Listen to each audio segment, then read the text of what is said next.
In this video, I will be showing you an early look at a brand new Star Wars pod racer game created by a fan. You will be seeing some gameplay footage, gameplay details, as well as some background information about this project. Before we do get into all of it though, make sure you do subscribe to this channel so you won't miss any future Star Wars gaming videos, as well as coverage on this pod racer game.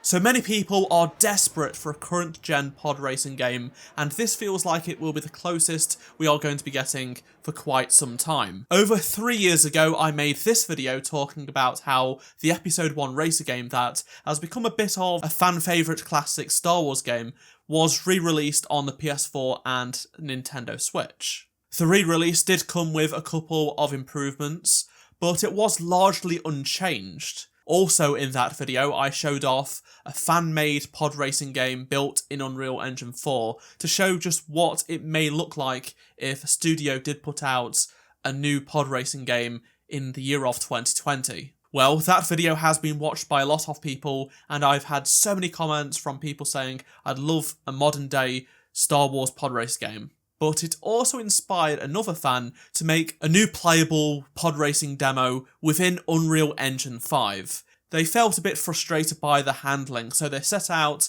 with a mission to make a smooth handling pod racer game. Milwaukee Game Studios got in touch with me to play this early version of it and share my feedback on it.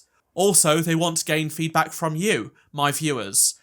At this moment in time, the developer will not be releasing a playable version of the game, so there won't be a download link for you to click on, but you can just see what I'm going to be showing you in this video. As you can see, this project so far is basic, but that's all it needs to be right now. It was also created by just one person. The menu has 3 buttons with the option menu not even working currently, but that doesn't matter. You can just open the game and get started and start piloting a pod. Pressing play takes you straight to the start line, and to control this pod you must use WASD. That's to go forwards, backwards, turn left or right. There's also both first and third person perspectives, so if you press the C key on your keyboard it changes the camera angle. I really enjoyed the sense of speed when I was playing this, and it was nice to play some pod racing with modern day graphics that's no longer just pixelated, low resolution images that we got in episode 1 Racer. Controlling the pod racer with WASD is a little tricky, but it can be rewarding when you nail the corners. Still, things need to be ironed out, but that's completely fine, it's so early on. The developer says that the goal is to have it handle more like Trackmania in that sense. You can just see how early things are because you can do absolutely crazy things in the pod, like so. It's crazy. There's only this one lap to do, so I had to explore out of bounds. I mean, there is no bounds actually. We're not even exploring out of bounds because there are no actual boundaries in this demo. The game features a few sound effects. Here they are for you to listen to.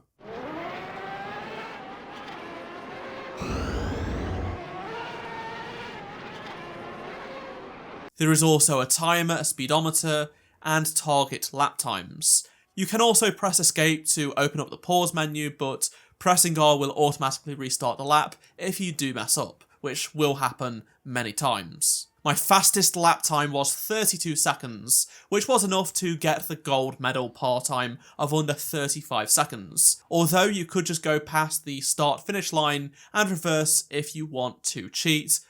I got half a second by doing that. The map is a simple canyon with some very difficult twists and turns at high speed. You can see some sand crawlers along with things that you shouldn't see, such as the makeup of the terrain, or another Anakin's pod racer just on the map. I was able to go up to the top of the canyons and fly and go even under the map and do all kinds of crazy things. In terms of what's next for this project, well, a proper map is coming soon, along with more playable characters, Sebulba being the next one. There will also be more detailed models for the pods, plus in first person view you'll get animated hands and screens. Don't expect any AI pods to go up against just yet. Milwaukee did say that they will focus on the track and timing and polish those before adding AI. You can see from their channel that they are good at creating some fun small Unreal Engine projects in their spare time. This is a time-consuming hobby and it isn't easy to do, especially polished and for free. Be sure to comment down below what you'd like to see come to this project and any feedback you'd like to share. The developer would love to hear your thoughts. Also, I've got access to a new YouTube feature called Quizzes, so right now there will be a quiz question below this video, like I'm showing you on screen, which you can answer. And the question is, who is the next character coming to this pod racing game? If you have been listening, you'll know the answer. When there are some big updates to this fan game, I will make a video, so make sure to subscribe for that. And you can check out Milwaukee's own channel, which has more incremental updates, and I will leave a link down below in the description to that. If you did enjoy this video, please do drop a like to help support the channel, and if you missed any of my previous videos, click on the playlist on screen right now, and I shall see you in my next video. Goodbye.